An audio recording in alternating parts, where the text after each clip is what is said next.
Bonjour à tous et bienvenue dans ce deuxième épisode de l'Instant Cosy. Alors aujourd'hui, je vais continuer à parler du numérique, mais cette fois-ci, comprendre aussi quel est son impact écologique. Alors vous allez me demander pourquoi on parle de numérique et d'impact écologique.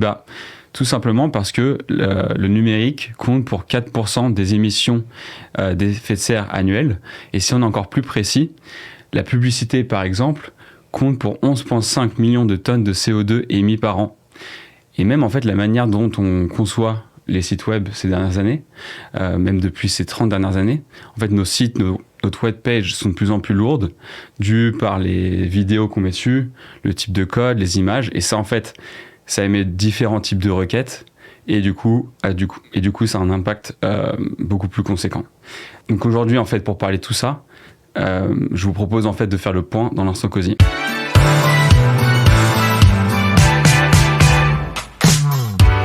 J'ai le plaisir de recevoir aujourd'hui pour cet épisode numéro 2 Elisa Boivin, qui est la fondatrice de l'agence Footprint. Footprint qui est une agence en fait qui accompagne ses clients, différentes entreprises, dans leur transition vers un numérique plus éco-responsable. Comment vas-tu, Elisa ? Salut Hugo, ça va et toi ?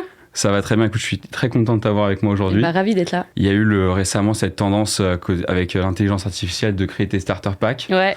D'ailleurs, c'est un autre sujet hyper d'actualité, l'intelligence artificielle et son impact écologique. Mais là, je propose qu'on ne va pas utiliser l'IA maintenant entre nous deux.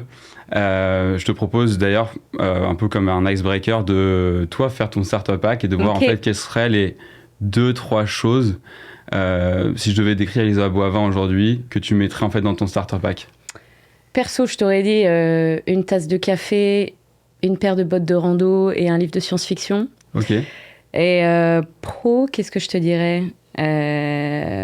Sur le pro, je te dirais que j'ai une slide pour les réflexions à 10h du soir sur la théorie du changement. J'ai la taille de... j'ai la slide de stats sur les émissions qu'on a aidé à réduire. Et j'ai quand même une tasse de café, mais... une tasse de café réutilisable qui est toujours remplie. Et d'ailleurs, par rapport à ça, j'ai vu que récemment, vous avez contribué à Footprint avec l'IAB. Ouais, absolument. Tu peux nous en dire un peu plus là-dessus ? Ouais, complètement. En fait, une grosse partie de ce qu'on fait qui est moins visible pour nos clients, c'est la partie recherche. Je pourrais te raconter un peu dans le contexte du développement de l'agence. Mais on participe, en fait, notre méthode de mesure, elle est open source.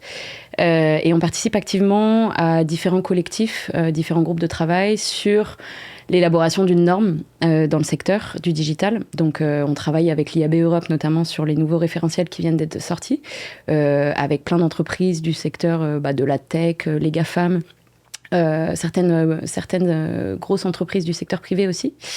On travaille notamment tous ensemble sur l'élaboration du Global Media Sustainability Framework qui va être lancé incessamment sous peu. Je te dirais que sur les dernières années, il y a eu un peu plusieurs groupes de travail qui se sont mis en place, des marchés qui avançaient à différentes vitesses. Et là, la nouvelle hyper positive, c'est qu'on commence à consolider, on commence à aller vers un consensus aussi scientifique.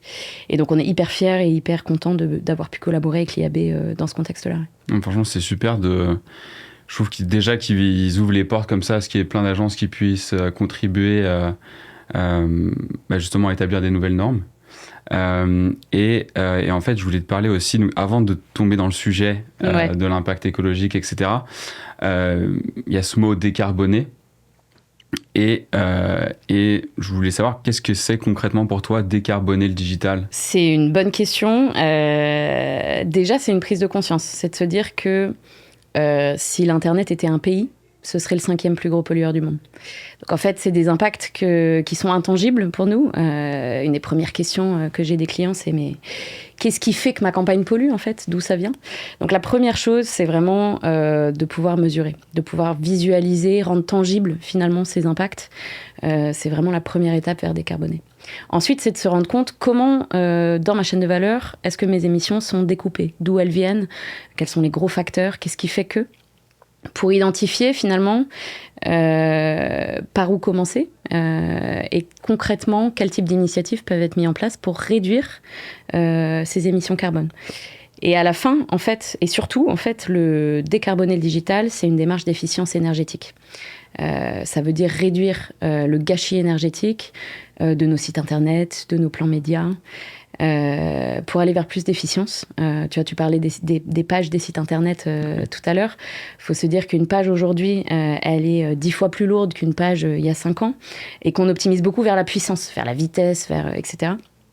Décarboner le digital, c'est optimiser vers l'efficience. Ça va dans le même sens que l'amélioration de la performance. Et je t'expliquerai, on va en parler un peu plus sur le pourquoi. Ouais, mais ce seraient ces 3 grosses étapes-là. Ouais, est-ce que ça va être une de mes questions, mais justement comment on arrive à lier la performance et en même temps la sobriété énergétique. Mais avant ça, en fait, avant de tomber encore plus dans le détail, le côté un peu plus technique du sujet, ce qui m'intéresse aussi aujourd'hui, et sûrement aux personnes qui nous écoutent, c'est comment tu en es arrivé en fait à créer Footsprint. Quel a été le déclic? Tu me parles de tous ces éléments, ces datas, puis quand tu en parles, on sent que tu es une passionnée. Donc, comment t'en es arrivé en fait à créer Footsprint? En fait, un truc important à savoir, c'est que Footsprint, c'est pas une start-up, c'est une spin-off. On fait partie du groupe Labellium, qui est un groupe de performance digitale et une grosse agence indépendante qui opère à travers le monde. Moi, j'ai rejoint Labellium en 2016, à la base comme experte média. J'ai été directrice de compte pendant plusieurs années sur plutôt des typologies de grands comptes dans la beauté, dans le fashion, dans le retail. Et j'ai toujours été intéressée par les sujets ESG. J'ai eu la chance, en fait, aussi de pouvoir avancer sur ce sujet-là à un moment où le groupe était en train de formaliser sa stratégie ESG. Donc, j'ai commencé en Amérique du Nord et en fait, au moment où on a commencé à formaliser la stratégie ESG au niveau du groupe Labellium, on a voulu essayer de comprendre nos impacts environnementaux. Donc, on a lancé un processus que les entreprises connaissent bien, qui est un peu laborieux au début, de vouloir comprendre quels sont les impacts environnementaux. On a aujourd'hui 28 bureaux dans plusieurs marchés différents, sur APAC, la région américaise et puis l'Europe. Et quand on a voulu comprendre nos impacts, donc on a fait un partenariat initialement avec une agence de conseil environnemental spécialisée du coup là-dedans.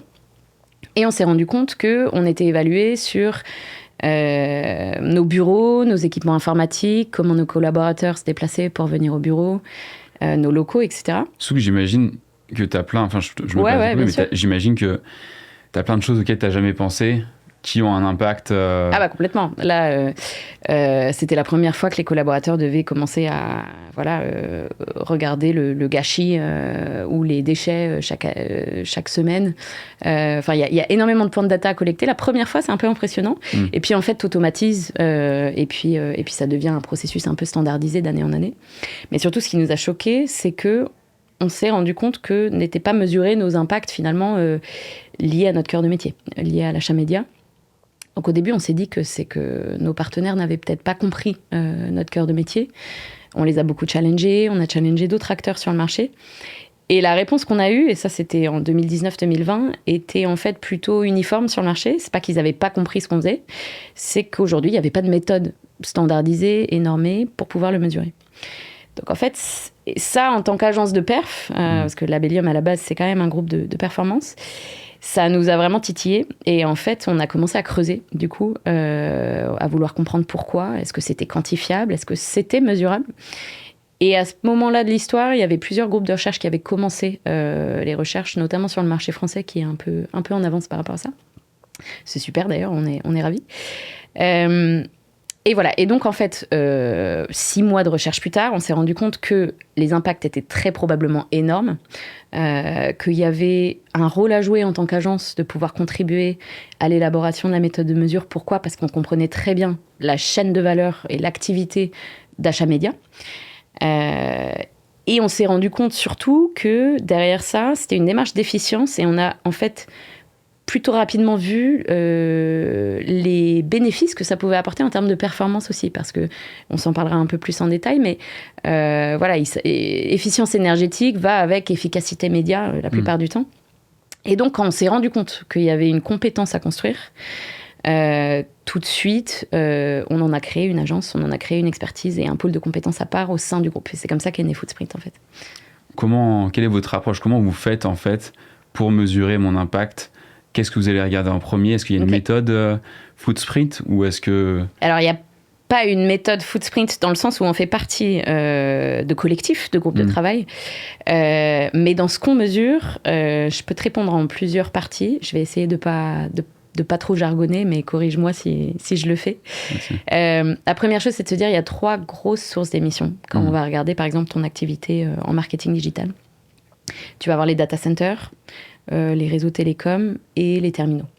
Donc, en fait, si on prend l'exemple d'un site internet, quand on regarde une page web, cette page-là, elle consomme de la donnée. Cette donnée, elle nous a été transférée via les réseaux de télécom et cette énergie-là, elle a été générée au niveau des data centers initialement. Donc, tu as ces 3 grosses sources d'émissions à chaque fois. Et on va regarder 2 types d'émissions. Les émissions opérationnelles. Donc, concrètement, combien de data a été transférée pour que je consomme ma page web, et les émissions qu'on appelle intrinsèques, c'est-à-dire l'analyse en cycle de vie de ces 3 pôles d'émissions, donc des data centers, des réseaux télécoms et des terminaux.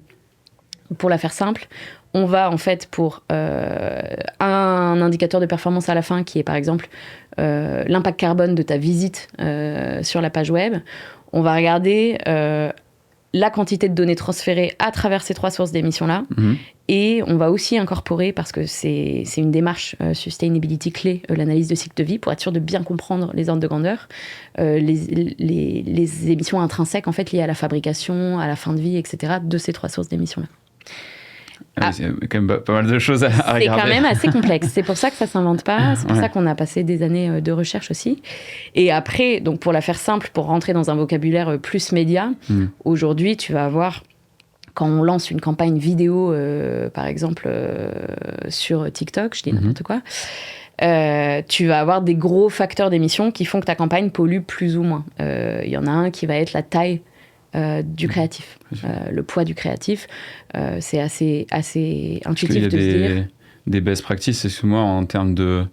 Si on parle de statique, GIF, HTML5... Ouais, tout à fait. En fait, c'est peut-être la partie la plus intuitive, c'est de te dire plus un asset est lourd, plus il va consommer d'énergie, et donc plus on va générer d'émissions carbone. Donc... un asset statique versus un asset vidéo, bon, il n'y a pas photo, le statique va mieux marcher. Enfin, va être plus efficient. Après, nous, ce que je te disais, c'est notre objectif, c'est d'utiliser finalement l'intelligence carbone au service de la performance. Donc, la campagne marketing qui pollue le moins, c'est celle qui n'a jamais été lancée. Une fois qu'on s'est dit ça, c'est pas pour ça qu'on est là. Et pareil, la vidéo, on sait aussi que c'est ce qui engage, c'est ce qui raconte des histoires, etc. Donc, il ne s'agit pas de plus jamais faire de vidéo. Par contre, quand on fait de la vidéo, effectivement, il y a des choses qu'on peut faire pour réduire l'impact de notre campagne. Typiquement, c'est un fait assez peu connu, mais la rétine humaine n'est pas capable de percevoir la différence entre un 720, un 1080 et un 4K sur un téléphone mobile. Donc, en fait, quand on shoot en 4K, sur TikTok, déjà la plateforme n'est pas capable c'est un format qui n'est pas accepté, mais en plus on va générer énormément d'énergie pour finalement un impact visuel nul par rapport à tourner en 720. Donc il y a des bonnes pratiques comme ça en termes de format, en termes de durée de contenu, qui peuvent être prises en compte, qui servent tant à maximiser l'engagement sur la plateforme que à minimiser finalement l'impact environnemental. J'allais dire, même avec le meilleur opticien, ça reste impossible à détecter. Ouais. En fait, c'est Steve Jobs, je crois bien, le premier qui a démocratisé le concept. C'est un concept scientifique, mais c'est le pixel per inch. Et c'est le fait que la rétine humaine, à une certaine distance, d'une certaine taille d'écran, ne peut pas percevoir plus de 300 pixels par inch. Quand on tourne sur du 4K, sur mobile, par exemple, on est à peu près à 600. Donc, on est bien au-delà de, finalement, des limites humaines de la perception. Et tu parlais que le but, c'est d'avoir de plus en plus d'acteurs, etc., de créer un écosystème, peut-être même vous de mieux vous entourer. Il y a des entreprises comme Greenbeads, il y a aussi ShareThrough. Est-ce que vous êtes amené parfois à travailler avec eux ou à un peu faire un assessment de voir qui sont les acteurs un peu du numérique plus éco-responsable et voir comment vous pouvez vous entourer avec eux? Complètement. Déjà, on se connaît tous. C'est un petit milieu et on collabore tous dans le cadre de l'établissement des méthodes de mesure. On a des solutions plutôt complémentaires, nous. Tu vois, là, tu as cité plusieurs acteurs qui sont plutôt dans la green tech, qui vont intervenir sur certaines parties de la chaîne de valeur pour aider, pour infuser des solutions techniques qui nous permettent de réduire les émissions. Nous, aujourd'hui, on intervient vraiment plus sur la partie conseil, conduite du changement, mise en place de processus, formation des clients, dispositif d'AB test, travail avec les agences, etc. Et donc, en fait, on ne peut pas tous tout faire. Et au contraire, on collabore vachement sur se dire comment est-ce qu'on peut collectivement établir des cartographies de solutions qui permettent qu'en face, les marques se rendent compte que les solutions existent, finalement. Que c'est pas si compliqué, qu'on se contredit pas, qu'on va tous dans la même direction, que les méthodes sont open source. Donc on a tout intérêt à bien se connaître et à travailler ensemble. Parce que si l'écosystème est trop opaque ou trop complexe, c'est une barrière de plus à l'adoption finalement.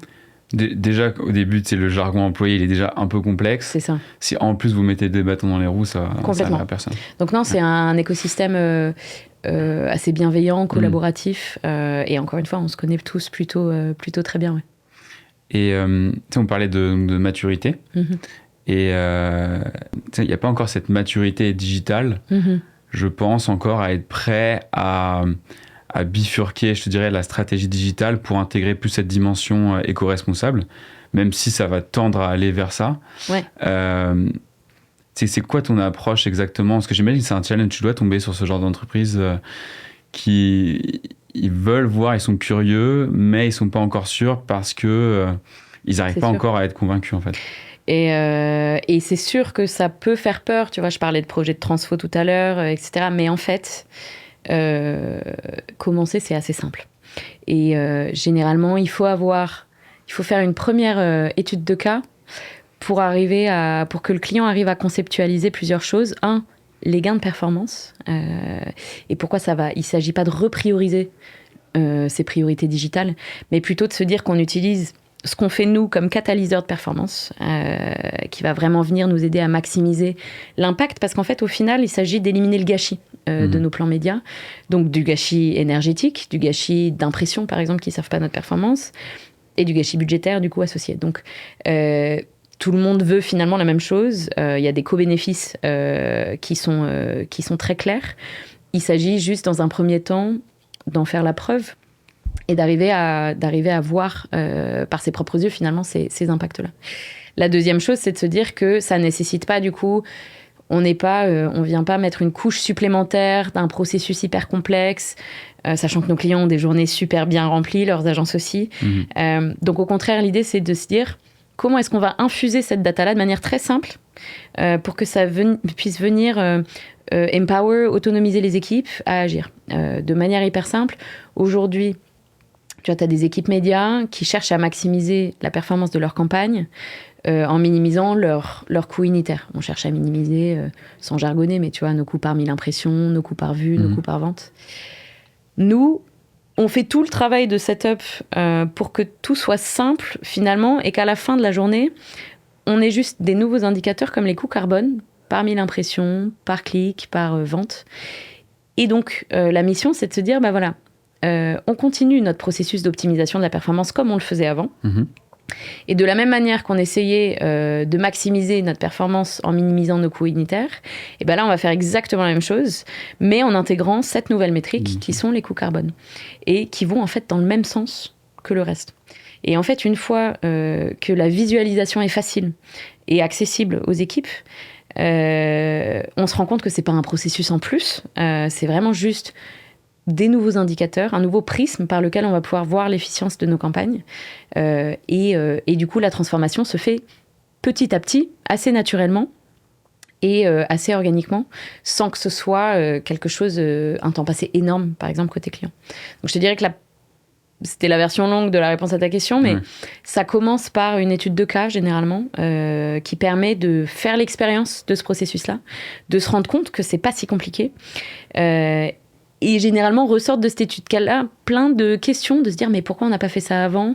Qu'est-ce que ça prendrait de le faire à grande échelle? Et en fait, le client est déjà lancé dans une démarche parce que c'est actionnable.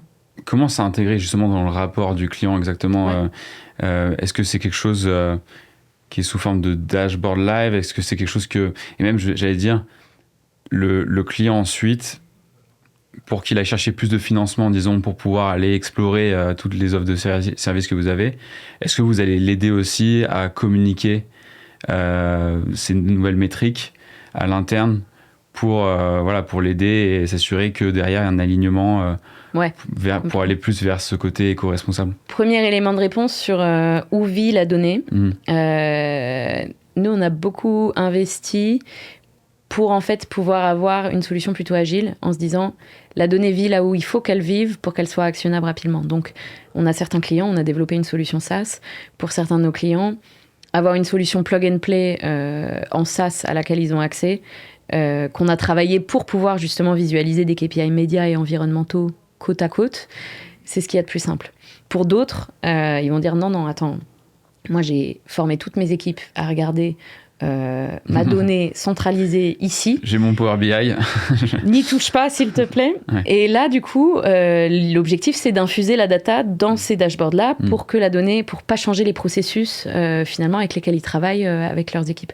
Donc, nous, on est plutôt agnostique là-dessus. L'objectif, c'est de mettre ces indicateurs-là là où ils vont servir, là où ils vont être vus, là où ils vont être utiles. Et là-dessus, donc on a des experts en data dans l'équipe qui aident des clients justement sur cette première étape qui est comment est-ce qu'on construit un dispositif de mesure utile et facile pour le client.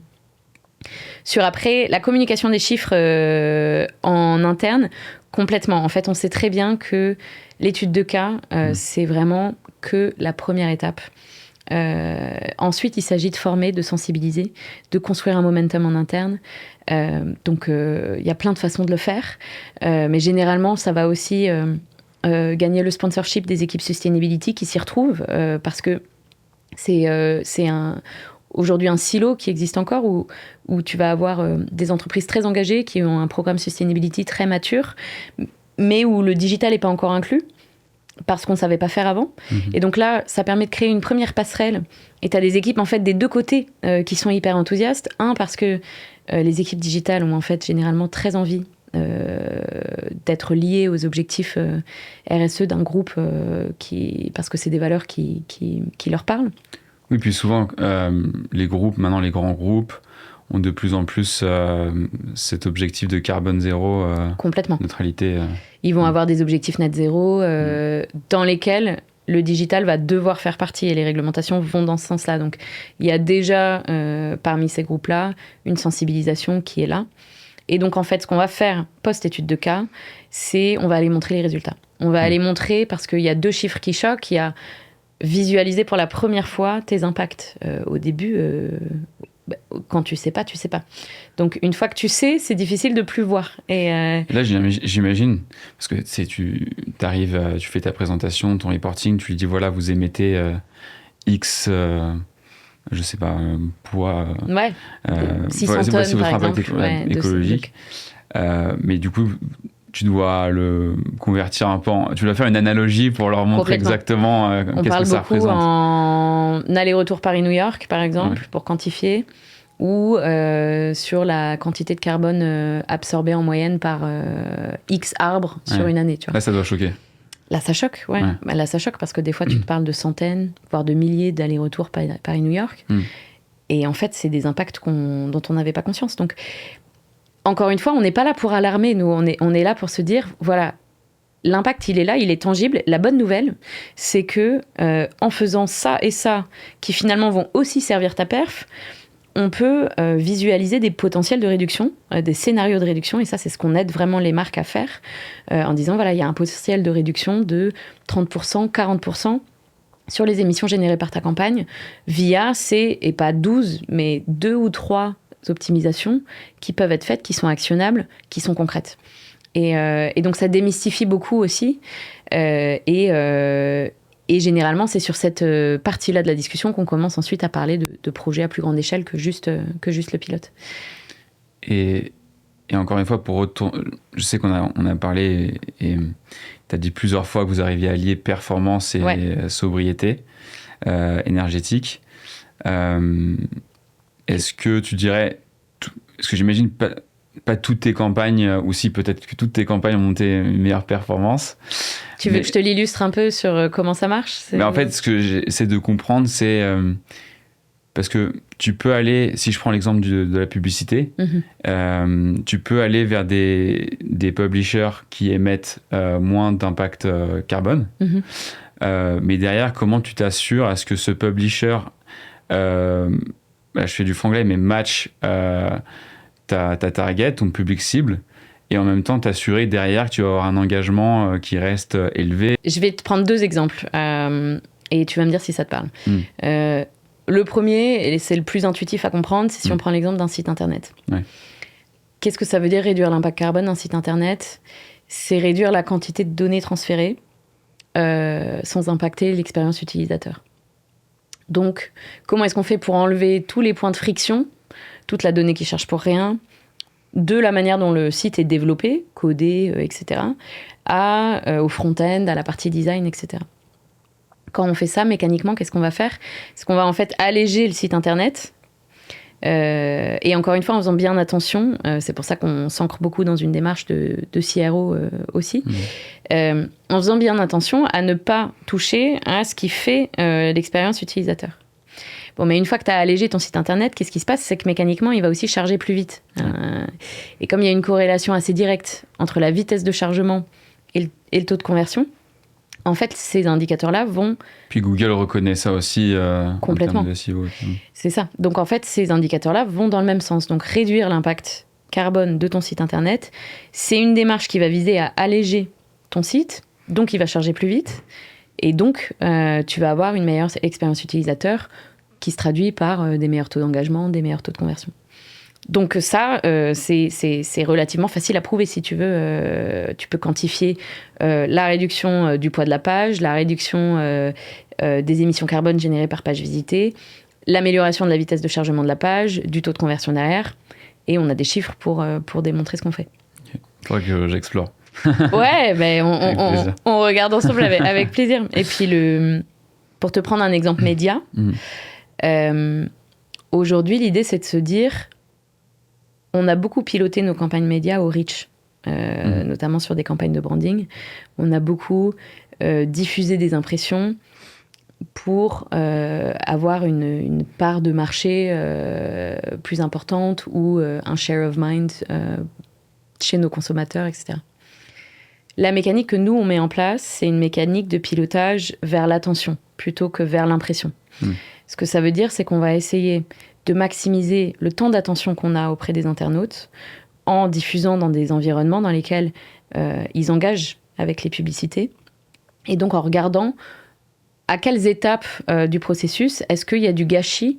Et par gâchis, on entend des vidéos uploadées ou des impressions générées qui ne servent pas la performance, donc qui ne sont pas visionnées avec attention.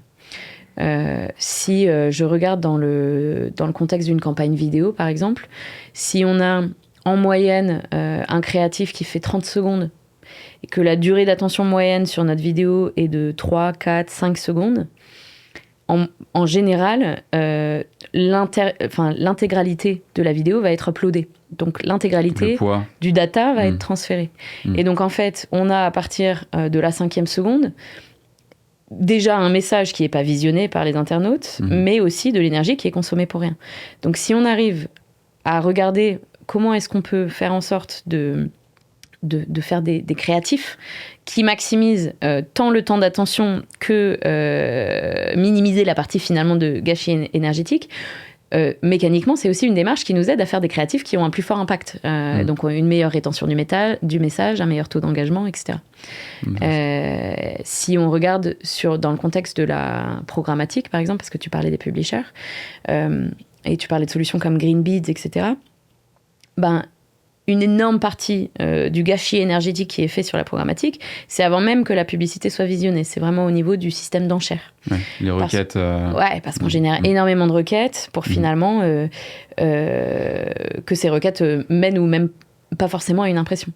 Donc, il y a des systèmes qui existent déjà, qui s'appellent du SPO, Supply Path Optimization. Qu'est-ce que ça nous aide à faire? Ça nous aide à être plus précis dans les requêtes qu'on envoie pour être sûr que les requêtes qu'on envoie vont avoir la meilleure chance de nous générer des impressions de qualité. Et ben ça, c'est exactement ce type de dispositif-là, finalement, qui nous aide à éliminer le gâchis énergétique pour virtuellement aucun impact sur la performance, des meilleures rentabilités derrière et une meilleure efficience carbone. Donc en fait, quand tu commences à regarder ça par le prisme de l'efficience et de l'attention, il n'y a qu'un win-win à faire parce que tu optimises tes campagnes médias vers la rétention d'un message, vers l'amélioration de publicité finalement qui engage le consommateur, tout en minimisant le budget gâché, les impressions diffusées qui ne servent pas ta perf. Non, c'est super intéressant et en fait je me dis le plus ça on va tester, je pense qu'il faut continuer à tester, surtout à partir du moment où tu le fais une fois, tu apprends à tester et du coup tu t'en apprends beaucoup plus sur l'écosystème de ce que tu es capable de faire. Ouais. Maintenant, j'aimerais bien avoir ton point de vue sur ta vision sur les prochaines années en fait du numérique plus éco-responsable. En Europe, on est plus avancé qu'au Canada, du moins avec le CSDR qui permet du coup à ce que les entreprises soient beaucoup plus transparentes par rapport à leur bilan carbone.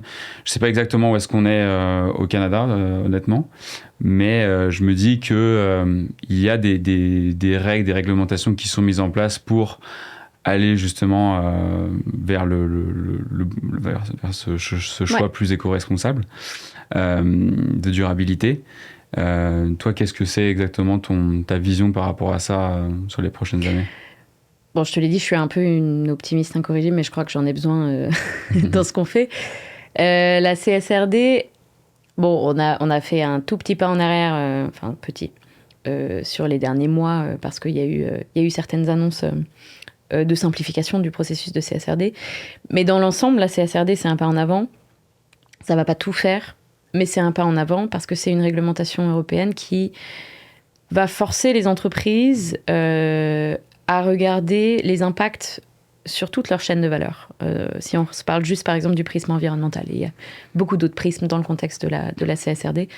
Une de nos autres casquettes, de mes autres casquettes, c'est de piloter ça pour le groupe Labellium. Donc on a vraiment les mains dans le cambouis en ce moment. Mais ça va forcer les entreprises à regarder l'intégralité de leurs impacts. Ça va forcer, parce que ça va être rendu obligatoire, du coup, la prise en compte des usages numériques, du parc IT, de la gestion des données, etc. Donc, c'est un gros pas en avant de forcer les entreprises à se poser les bonnes questions.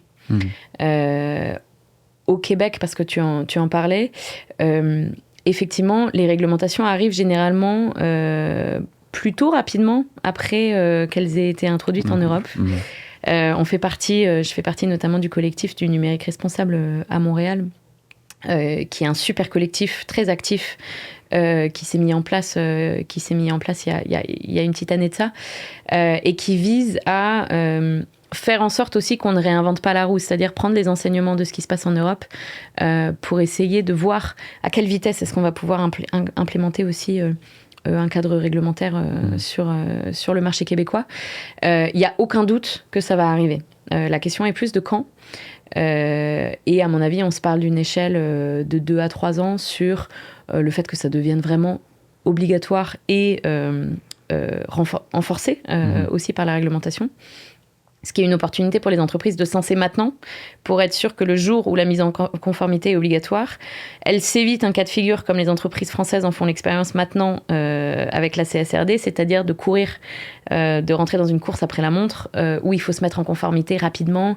On doit en même temps comprendre de quoi ça parle, comprendre ce que ça veut dire. C'est très stressant pour des équipes qui ont déjà beaucoup de choses dans leur assiette. Donc voilà, se lancer dans cette démarche-là en avance, c'est quelque chose qui protège aussi de ça. Et tu vois, et là, je veux passer un peu au mot de la fin, en fait, ouais. Et j'aimerais bien avoir ton point de vue là-dessus, parce qu'il y a sûrement des agences ou des entreprises qui nous écoutent, puis ils se demandent, je ne sais pas par où commencer. Donc, c'est nouveau pour moi, j'en ai jamais entendu parler, ou du moins très rapidement. Ouais. Quel ce serait ton tips de se décomplexer de ce côté j'ai peur de mal faire et j'attends que le marché soit 100% mature, qu'on ait une méthode normée, établie, que tout soit dans les règles pour me lancer, parce qu'en fait, on n'a pas le temps d'attendre. Donc, se lancer maintenant avec les outils qui existent déjà sur le marché, avec les capacités qu'on a déjà, c'est le moment parfait pour commencer, en fait. Donc, de ne pas attendre, c'est la première chose. Et ensuite, de se lancer tout d'abord dans un exercice de mesure avant de se lancer dans des initiatives. Parce qu'il faut... Comme a fait Footprint. Parce qu'il faut comprendre les ordres de grandeur et qu'en fait, ils sont différents en fonction de la chaîne de valeur. Tu vois, si on reste dans le cadre agence, dépendant du type d'agence, du type de mix média, du type de etc., les initiatives ne seront pas forcément les mêmes. Et il ne s'agit pas de se concentrer sur... tu vois, on fait souvent la métaphore dans mon équipe de... c'est comme si on prenait l'avion en se disant que le truc qu'on a fait pour optimiser notre empreinte carbone, c'est minimiser le poids de notre valise. C'est hyper efficace. Est-ce que c'était utile ? Ouais. Oui, parce qu'il y a une corrélation entre le poids de l'avion et la consommation de fuel. Mais est-ce que c'était, somme toute, le truc le plus important à faire dans le contexte pas forcément. Et le truc en digital, c'est que des fois, on ne se rend pas compte qu'on est dans un avion. C'est-à-dire qu'on ne se rend pas compte que ce qu'on fait, ça consomme.